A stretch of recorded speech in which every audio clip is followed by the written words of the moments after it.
앞뒤 계시면 서로 인사하십니다. 잘 오셨습니다. 반갑습니다. 주님의 이름으로 여러분 모두를 환영하고 축복합니다. 한 주간이 쏜살같이 지나갔습니다. 여러분의 삶의 자리에서 많이 바쁘셨죠? 그동안 한 주간 동안 이제 그렇게 고대하고 기대하던 집이 나가신 분도 있고, 또 새로운 집이 나가기를 원하셔서 기도 제목을 올려놓으신 분도 있고, 제가 좀 주책맞게 너무 구체적으로 해서 좀 지웠는데 시간이 지나니까 안 지워지더라고요. 알아서 지워주시고요. 송구합니다. 앞으로는 좀 뭉뚱그려 올려놓을게요. 그리고 어제 토요일에는 여기 토평 삼거리 하늘샘 교회에서 또 구리 토평 2지구 신도시 개발을 위한 대책위원회가 1번도 있고 2번도 있고 3번도 있고, 저는 여기 가다 보니까요, 어디가 어딘지 모르겠고요, 제가 어디 대책위원인지도 모르겠어요. 그러다 보니까 야, 이래서는 안 되겠다, 제대로 되겠나 해가지고 통합위원회가 드디어 생겼어요. 그래가지고 거기에 이제 참석을 했다가 왔는데요, 참 이렇게 근처에 교회 보니까 어려움 있는 교회도 있어요. 교회 마당에 한 주차를 한 30대 정도 할 수 있는 큰 교회가 있는데요, 이 도시 계획을요, 지도를 펴놓고서 자루다 이렇게 걷다 보니까 교회 건물만 빼고요, 그 30대 될 수 있는 주차장이 날아가는 교회가 있어요. 황당하죠? 야, 이 도시 개발이라는 것이 어디로 튈지 모르는 럭비공이더라고요. 그래서 제가 끝나고 나서 사람들과 얘기를 했는데, 우리는 벌말 지역입니다. 제척해 주세요. 우리는 돌섬 마을입니다. 제척해 주세요. 개발해서 빼달라는 거죠. 근데 우리는 아치울 마을입니다. 우리는 어느 지역입니다. 다 이렇게 좀 모임이 좀 있어요. 그런데 우리 교회는요, 여기에도 안 속하고 저기에도 안 속하고요. 우리는 누가 돌봐줄까? 누가 도와줄까? 그 생각하면 나왔는데, 생각하면 뭐하나, 말하면 뭐하나, 누가 도와주십니까? 하나님께서 우리를 도와주셔야겠습니다 라고 하면서 제가 나왔습니다. 그래서 오늘 제목이 뭐냐, 역대상 15장 25절부터 29절까지 말씀을 중심으로 내가 뭘 하면 주님께서 나를 도와주실까라는 제목이 되겠습니다. 그래서 나온 거예요. 세상을 살다 보면 힘들고 어려운 일을 만날 때 다른 사람의 도움이 필요할 때가 많습니다. 역부족이거나 한계 상황에 다다를 때가 있기 때문입니다. 그런데 어떠합니까? 정말 누군가의 도움이 필요할 때 필요한 도움을 받을 때가 생각보다 많지 않습니다. 평소 때에는 참으로 가깝게 지내고 자주 왕래를 하던 사이인데도 정작 도움이 필요할 때는 도움을 줄 수 없는 상황이 있을 때가 많습니다.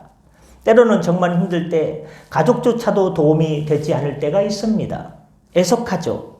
그것이 사람 자체에 문제가 있는 경우도 많이 있지만, 환경이든 사람이든 능력의 한계가 있기 때문에 더 많다는 것도 우리는 생각하지 않을 수 없습니다.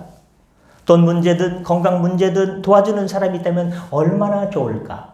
내가 이렇게 어려운데, 내가 이렇게 괴로운데 나를 누가 도와주면 얼마나 좋을까 생각하지 않습니까? 그러니까 이렇게 어렵고 힘들 때 세상에서 도움을 찾으면 실망할 때도 있고 많은 어려움을 당할 때도 있습니다. 그러니 오늘 하나님 앞에서 예배하는 저와 여러분은 세상에서 돕는 자를 찾지 마시고 전능하시고 우리를 도와주시기 위해서 기다리고 계신 하나님께 도움을 요청하시길 바랍니다. SOS는 세상이 아니라 사람이 아니라 하늘에 청하는 것입니다. 그것을 우리는 기도라고 합니다.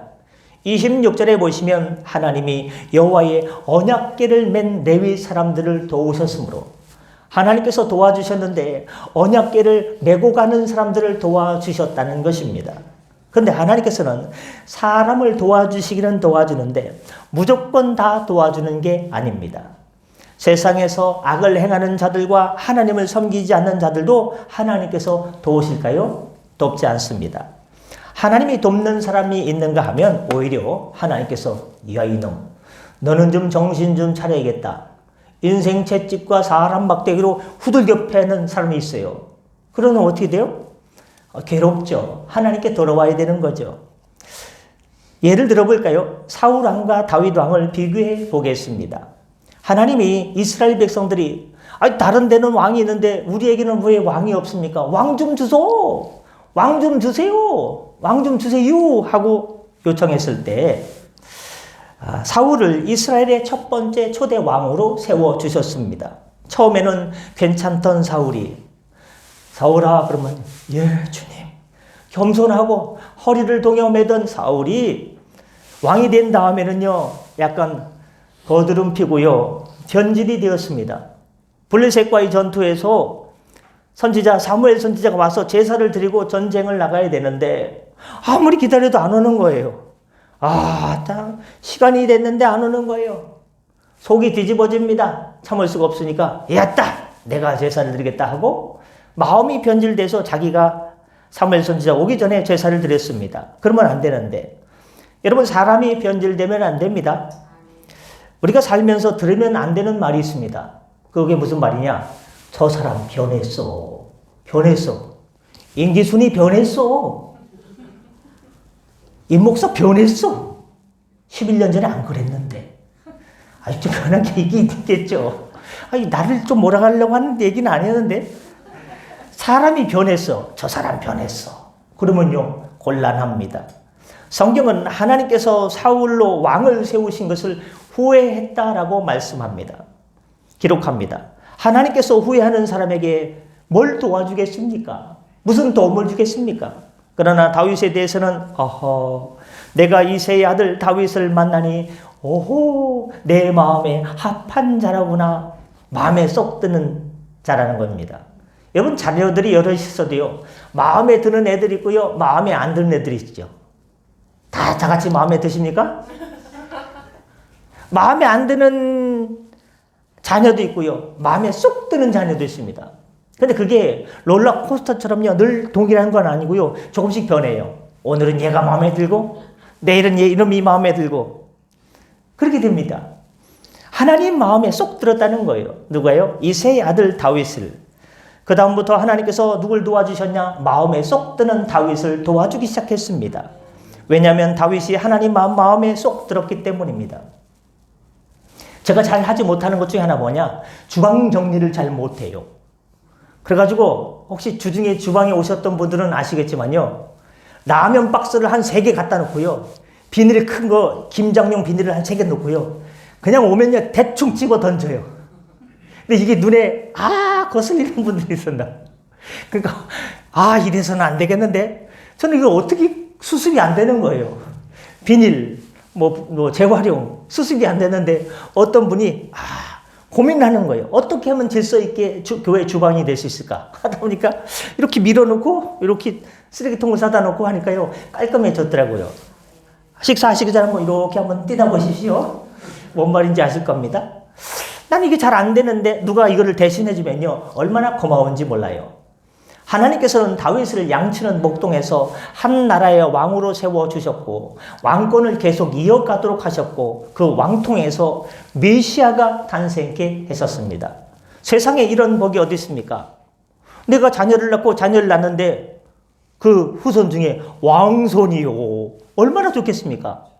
만약에 우리 권사님 자손 중에서 한 나라의 대통령이 나오고 왕이 나오면요 어떻겠습니까? 아멘이죠.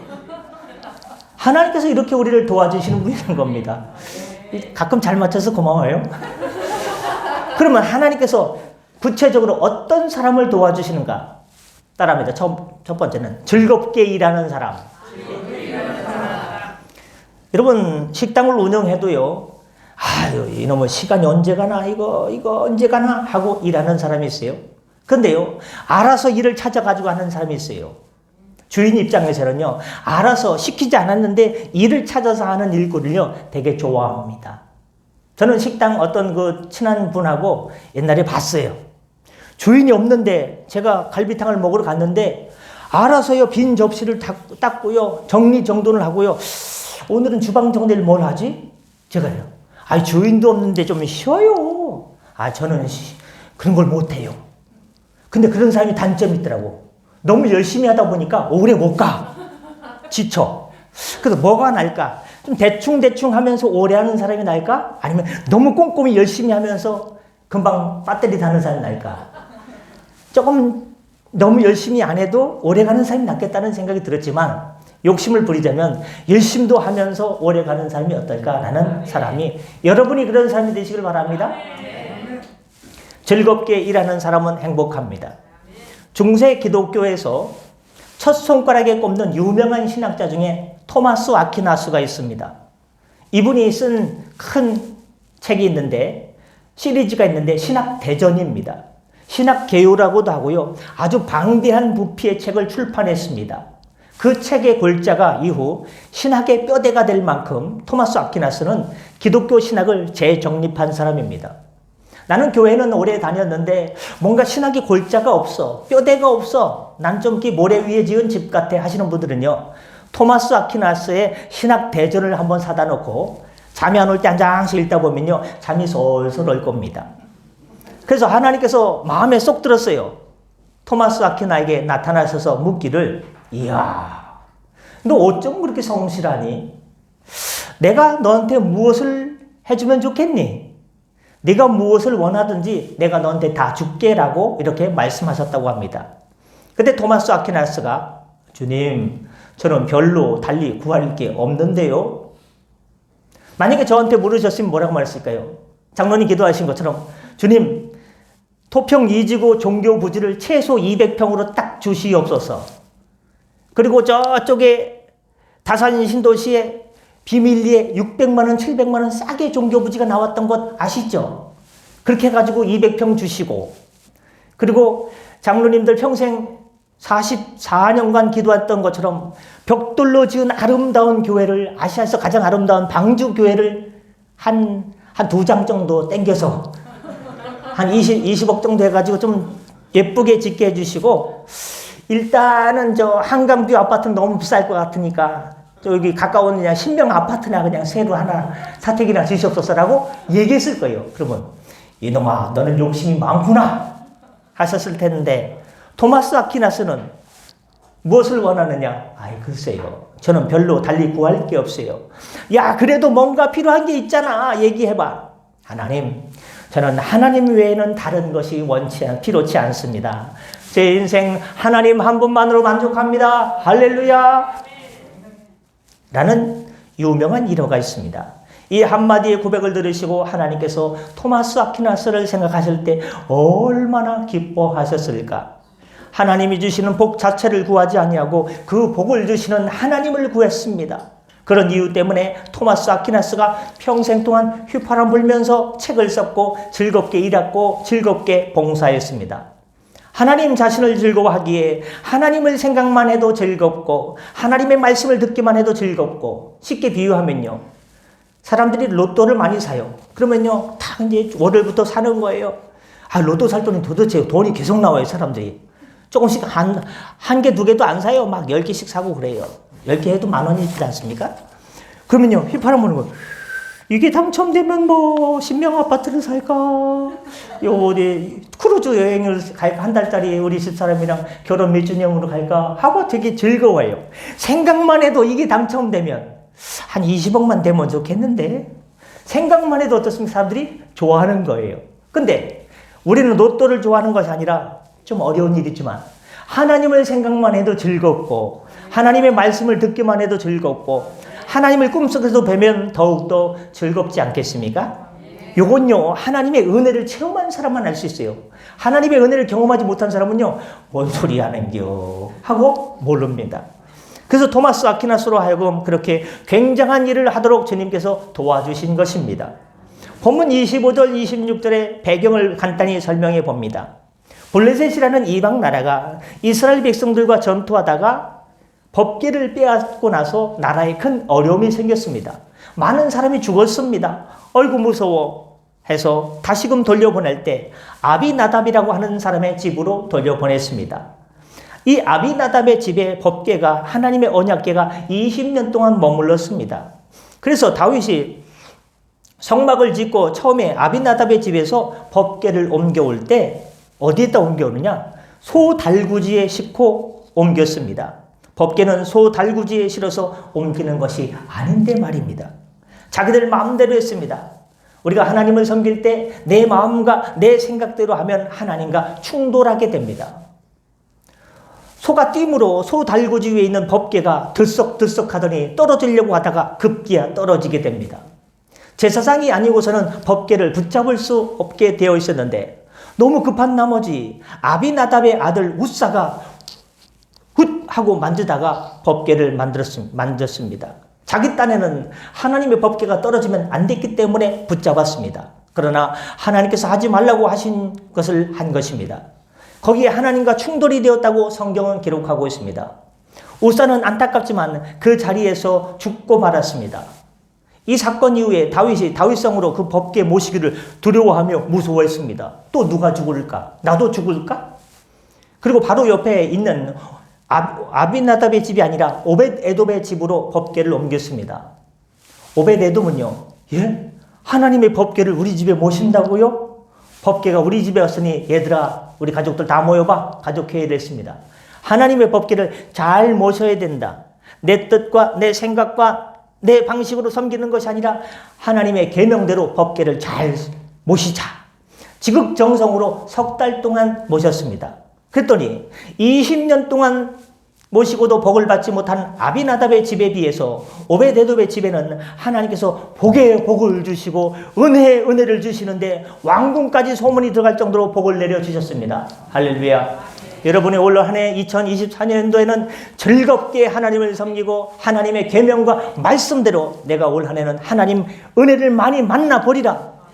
하나님의 진리를 한번 깨달아 보리라. 내가 하나님 은혜 가운데 들어가서 복의 복을 받아서 바로 저 망우동까지 소식이 가고 우리 저쪽에 파주까지 일산까지 저 전 세계 여러분의 잘되는 소식이 들려지기를 예수님의 이름으로 축원합니다. 믿음을 가지면 믿음대로 주님께서 들어주십니다. 오벳에돔이 그 법궤를 모시고 복을 받았다는 소문을 듣고 다윗은 그래 복을 받았어? 3달만 섬겼는데도 큰 복을 받았네. 나도 복을 받았는데 둘째라면 서러웠는데 하고 그 법궤를 다시 모시고 싶었습니다. 그래서 제사장들, 백성의 장로들, 천부장들, 레위인들 모든 백성들을 동원해서 이제는 오벳에돔의 집에서 법궤를 모셔 올리는데 즐거이 메고 올리게 했습니다. 본래 하나님의 법궤는 사람이 메고 옮기게 되어 있었습니다. 그것도 레위 사람인 제사장들이 메고 옮기게 되어 있었습니다. 먼저 번에는 소달구지에 대충 싣고 옮겼던 것을 자기들 편한 대로 쉽게 일하려고 한 까닭이었죠. 사랑하는 성도 여러분, 우리가 하나님을 믿고 섬길 때에 내 방법대로 편하게 믿으려고 하지 마십시오. 쉽게 내 방법대로 편하게 믿으면 복음은커녕 하나님의 징계를 받기 십상입니다. 지난번에 소달구지에 옮기던 것과는 반대로 이번에는 제사장들이 어깨에 메고 가는데 어떻게 메고 갔습니까? 즐거이 메고 갔습니다. 앞에서는 부엉 나팔을 불고 뒤에서는 레위인들이 노래하고 온 백성들이 즐거운 마음으로 풍악을 울려라 하면서 거기에 동참했습니다. 하나님의 일을 억지로 하는 것이 아니라 인색함으로 하는 것이 아니라 즐겁게 했습니다. 본문 26절에 보면 숫송아지 7마리와 순양 7마리로 제사를 드렸다라고 되어 있습니다. 그런데 요 사무엘상에는요, 역대상에는요, 15장에는 다른 성경에 빠진 내용이 많습니다. 사무엘하 6장 13절에 보면 똑같은 내용이 나오는데 좀 더 부연 설명이 되어 있습니다. 제사장들이 법궤를 메고요, 어떻게 됐습니까? 1걸음, 2걸음, 3걸음, 6걸음을 행한 다음에 법궤를 내려놓고 그 앞에서 숫송아지 7과 순양 7을 가지고 즐거운 마음으로 제사를 드렸다라고 기록되어 있습니다. 아니 왜? 그냥 가려면 쭉 가지. 왜 6걸음을 간 다음에 제사를 드렸을까? 전에 소달구지에 실어 옮길 때는 얼마 안 가서 그 난리를 겪었는데 이번에 메어 옮기면서 6걸음을 가면서 혹시 하나님의 진노가 있는가? 어떤 어려움이 있는가? 이렇게 보면서 살펴보면서 이야 이상 없다 하고 하나님께 제사를 드리고 기쁨으로 나아갔다는 것임을 기억하시길 바랍니다. 즐겁게 메고 즐거움으로 하나님의 일을 하고 두 번째는 즐거운 마음으로 제사를 드릴 때 하나님께서 도와주신다는 것입니다. 여러분 이 제사를 오늘날의 예배로 보면 됩니다. 마지못해 끌려 나와서 예배를 드릴 수 있지만 이왕이면 즐거운 마음으로 예배를 드릴 때 하나님께서 그 예배를 더욱더 기쁘게 연락하실 줄 믿습니다. 한 번은요 영국에서 크게 성전을 짓고 있었습니다. 돌로 예배당을 짓다 보니 많은 석수들이 필요했겠죠. 그 교회 목사님이 나가서 처음에 있는 석수에게 물었습니다. 당신은 어떻게 여기에 와서 일하게 되었습니까? 그랬더니 그분은 아주 퉁명스럽게 에이, 왜 물어? 죽지 못해 이 짓을 하고 있는데? 두 번째 사람은 자기의 가족이 5명이기 때문에 먹여 살리려고 어쩔 수 없이 먹고 살기 위해서 나왔죠.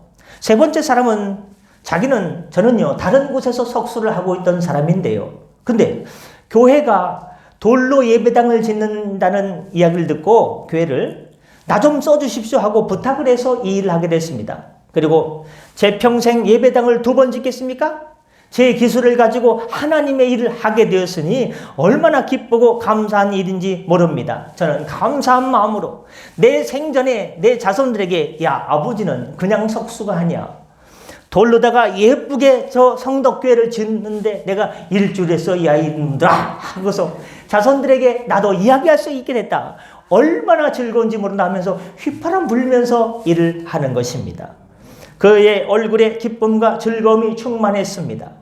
같은 예배당을 짓는 사람인데 여러분 같으면 누구에게 도움을 주고 누구에게 복을 더 주겠습니까? 미운 놈에게 떡 하나 더 주겠습니까? 저는요 즐겁게 일하는 사람에게 더 주고 싶습니다. 하나님의 일을 즐겁게 하시고 예배를 드려도 즐겁게 드리고. 근데 물을 수 있어요. 아이고 근데 그거는 알긴 알겠는데 즐거움이 없는데 어떻게 해요? 기쁘지 않은데 어떻게 해요? 그러면 어떻게 돼요? 보혜사 성령님 제 마음이 돌짝밭 같습니다. 황무지 같습니다. 누구 사람들 얼굴만 보기만 해도 막 피가 부글부글 끓어오르고요. 그냥 막 다 그냥 한 대 꿀밤 뒤통수 한 대 때리고 싶고요. 다 밉고요. 잘 사는 사람 보면요 그냥 가다가 그냥 자빠졌으면 좋겠고요. 그냥 저 사람들 무너졌으면 좋겠고 좀 저 사람들 망했으면 좋겠고 그런 마음이 가득한데 어떻게 해요? 그럴 수 있죠. 이제 격차 때문에 그런 게 이해합니다.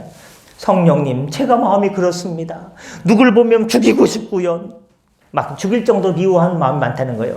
누구를 보면요 참 미움과 시기가 많은데 어떡합니까? 성령님 제 마음을 기경하여 주옵소서. 제 마음을 믿음을 주하시고 은혜를 경험하고 저분이 이렇게 찬양 부르면서 즐겁게 하는데 나는 왜 이렇게 길어 이거는. 아따 오늘 이렇게 또 어려워 또 좀 잘 모르는 거네. 이런 마음이 가득한데 어떻게 하면 좋겠습니까? 주님 제 마음을 좀 살려주시옵소서 하면 주님께서 굳은 마음을 부드럽게 기경하여 주시고 사랑하는 마음이 생기고 평안의 마음으로 바꾸어 주실 줄 믿습니다.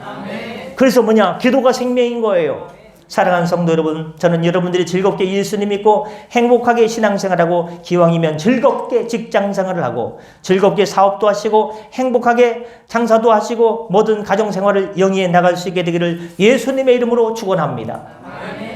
따라합니다. 무조건 즐거움으로. 요즘 애들 줄임말로 많이 하죠. 그게 바로 무주리 인생입니다. 두 번째로 첫 번째가 길었는데 두 번째 세 번째는 언제 끝나나. 두 번째, 세 번째는 짧습니다. 성가대는 이제 여기에 성가대가 있었는데요. 4가지 파트로 찬양을 하지 않습니까? 소프라노, 엘토, 테너, 베이스. 4파트가 함께 찬양을 하는데 여성의 고음 부분은 여러분 잘 아시는 것처럼 소프라노죠. 소프라노가 음표를 따라 잘 찬양을 하면 여성의 저음 부분인 엘토는 함께 음표를 따라 찬양해 가면서 그 뒷받침을 해줍니다. 반대로 말하면 또 테너가 높은 고음을 박자에 맞추어 음정과 박자에 맞춰 찬양해 나가면 저음 파트인 베이스는 낮은 음으로 받쳐주어야 되는데 테너 파트에게 내가 다 알아, 소프라노에게 내가 다 알아 하고 엘토와 베이스가 난을 일으키면 찬양이 되겠습니까? 조화가 되겠습니까? 그렇게 되지 않습니다. 내 파트너와 함께 협력하고 어우러질 때 좋은 하모니, 좋은 화음이 되고 그렇게 부르는 찬양이 나도 좋고 듣는 사람 성도도 좋고 하나님께 더욱더 기쁨으로 영광을 돌릴 수 있는 찬양인 것입니다. 함께 협력하는 것이 아름다운 것입니다. 본문 27절 28절에 협력의 역사가 나옵니다. 각계각층의 사람들이 하나로 모여 힘을 모아 일했습니다. 함께 협력할 때 하나님께서 도와주십니다. 목사님이 그 통합대책위원회인가 뭔가 거기 잘 가시고 잘 들으시고 잘 알아서 하세요 하면 되지 않습니다. 교회가 바로 서지 않습니다. 성도교회가 바로 서기 위해서는 저도 제 할 일을 하고 여러분도 여러분의 일을 하면서 각기 각자에서 모든 것이 합력하여 선을 이룰 때 주님께서 성도교회를 더욱더 크게 세워주실 줄 믿습니다. 본문에 보면 이제 법궤를 가지고 다윗성으로 모셔올 때 맨 앞에 왕이 앞장을 섭니다. 그 뒤에 레위인들이 따라갑니다. 그 뒤에는 제사장들이 법궤를 메고 그 뒤에는 노래하는 자들이 함께하고 그 뒤에는 이스라엘의 장로들과 천부장들이 함께하고 이스라엘 백성들이 함께 어우러져서 참여했습니다. 하나님의 일을 자기 일처럼 생각하고 하나같이 협력했습니다. 하나같이 협력해서 일을 하는데 거기에 하나님의 도우심과 하나님의 은혜까지 임하니까 못할 일, 안 될 일이 어디 있겠습니까? 여러분 살면서 기업을 운영하면서 생각지 못한 어려움을 당하기도 합니다. 그럴 때 어떻게 하겠습니까? 하나님께 기도하십시오. 하나님 도와주세요. 살려주세요. 열어주세요. 문제를 뛰어넘게 하여 주시고 담을 무너지게 하여 주시고 그 담도 뛰어넘게 하여 주옵소서 할 때 하나님의 마음에 합할 때 하나님의 은혜가 임할 때 모든 분들이 합력해서 그 일을 할 때 하나님의 능력이 시너지 효과로 더욱더 배가가 될 줄 믿습니다. 세 번째로 끝으로 열심을 다하는 사람을 주님께서 도와주십니다. 열심과 열심은 통합니다. 부지런한 사람과 게으른 사람은 통하지 않습니다. 안 맞습니다. 참과 참이 통합니다. 참과 거짓이 함께 공존하지 못합니다. 진실과 진실이 함께 할 수밖에 없습니다. 무슨 말이냐 하면 하나님은 어떤 분이시냐? 하나님은 열심히 있는 분이에요. 그러므로 우리도 뭐가 있어야 됩니까? 열심히 있어야 돼요. 열심히 하면 안 돼요. 좀 강조해야 돼요. 열심히 있어야 되는 거예요. 열심과 열심이 통하고 만나기 때문입니다. 한 번은 유대나라 히스기야 왕이라는 사람이 있을 때 저 이방 아수르 왕 사네립이 이야 유대나라 좀 한번 밟아줘야겠는데 히스기야 마음에 안 들어. 오늘 좀 내 제산 날이야 하고 아수르 왕 사네립이 야 대군을 모으도록 해라 했더니 몇 명이냐 이놈아 했더니 18만 5천 명 모였는데요. 그래 유대나라를 밟아주러 가자 하고서 아수르 왕 사네립이 18만 5천 명의 대군을 거느리고 물밀듯이 유대나라를 쳐들어왔습니다. 모두 함락당하고 참외밭에 있는 원두막처럼 예루살렘만 떨그러니 남았습니다. 그때 아수르 왕 사네립이 히스기야 왕에게 항복해 항복해 죽기 싫으면 항복해 하는 통지를 보냈습니다. 그것을 받아들인 히스기야 왕은 성전에 올라가서 하나님 앞에 그 통지문을 쫙 펼쳐놓고 기도합니다. 하나님 이거 보이시죠? 하나님 우리가 죽게 되었습니다. 그러면 하나님 뭐가 될까요? 하나님께서 도와주지 않고 우리가 망하면 하나님 면이 서겠습니까? 하나님 최면이 서겠습니까? 하나님 도와주시옵소서 하고 벽을 보고 기도했습니다. 그자 하나님께서 뭐라고 하셨냐? 야, 너 기도 잘하는데 뭐라고 하셨습니까? 내가 today 오늘로 끝내주리라. 그럼 믿어야 될 거 아니에요. 할렐루야 하면 가보겠습니다 하고 저것도 가야 될 텐데 이 히스기야는요 호기심이 많은 사람이에요. 히스기야는 기도합니다. 하나님 어떻게 끝내주실지 그것을 어떻게 알고 제가 믿으면 되겠습니까? 어떻게 해주실 건데요? 어떻게 죽일 거 그들을 물러낼 건데요? 어떻게? 제가 하나님 쪽에 있는 천사 같으면 너는 믿음이 없어 할 텐데요. 하나님께서 뭐라 합니까? 나의 열심히 이 일을 이루리라.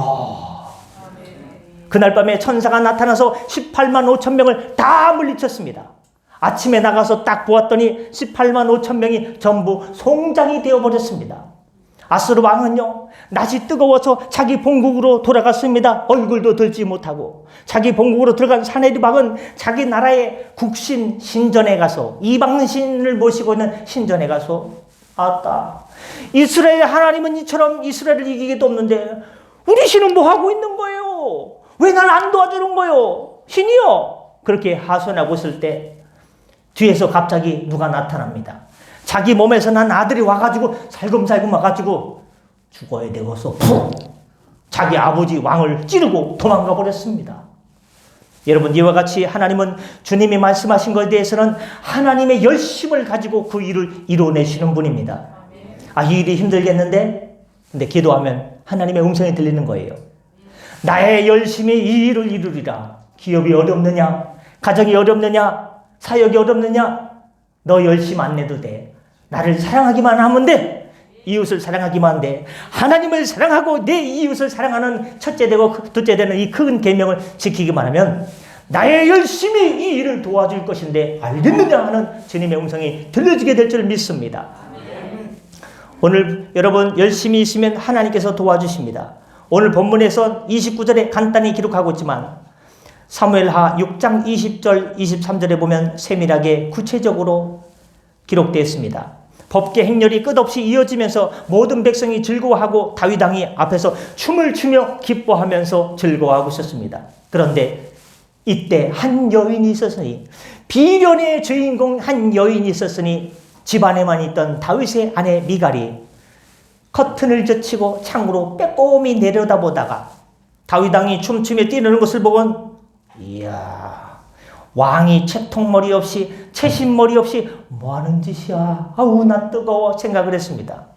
다윗이 집으로 들어오자 다윗을 향해서 야단을 치고 비방을 하면서 방탕한 자식이 술주정하는 듯 노는데 그게 뭐요? 에? 대들었습니다. 그래서 다윗이 하나님 앞에서 나는 어린아이와 같은데 하나님 앞에서 내가 체면이 있으면 얼마나 있겠소?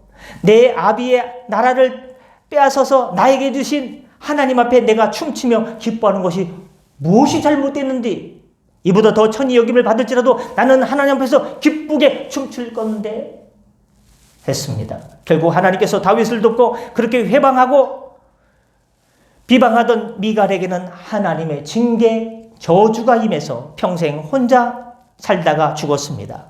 다윗이 춤을 추고 뛰는 것은 종교적인 열심, 신앙적인 열심이었습니다.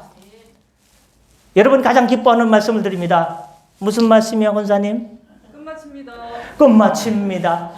가끔씩 바꿔요. 마칩니다. 끝마칩니다. 사랑하는 성도 여러분, 우리가 신앙생활을 하되 술에 술 탄 듯 물에 물 탄 듯 뜨뜻미지근하게 믿지 마시길 바랍니다.